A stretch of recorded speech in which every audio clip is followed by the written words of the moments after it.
నమస్తే ఫ్రెండ్స్. ఈరోజు నిన్న తారీఖు కూడా చూడండి. ఈరోజు 5 నవంబర్ 2025, 4 నవంబర్ 2025లో ఎంత సంపాదన చేసిందో మీరే చూడండి. ఈరోజు టుడే ఎర్నింగ్ 0 సంపాదన. 4థ్లో చూద్దాం. 795 రూపాయలు.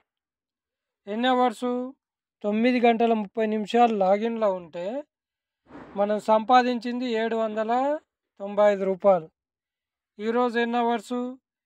4 అవర్స్ లాగిన్లో ఉంటే 0 ఎర్నింగ్. టైం చూడండి, 7 అవుతుంది. ఇంకా గంట అయితే 8 అయిపోతుంది. ఇక 7 అయిన టైము. ఇది సంపాదన. ఇచ్చేది తక్కువ, టైం వేస్ట్ చేసేది ఎక్కువ. ఇచ్చేదే ఒక 2, 3 $1. దాంట్లో మనకు మిగిలే సంపాదన అంత దారుణంగా ఉంటుంది. నాకు న్యాయం జరిగేంత వరకు షేర్ చేయండి, లైక్ చేయండి. అధికారుల చేరే వరకు షేర్ చేయండి. Thank you.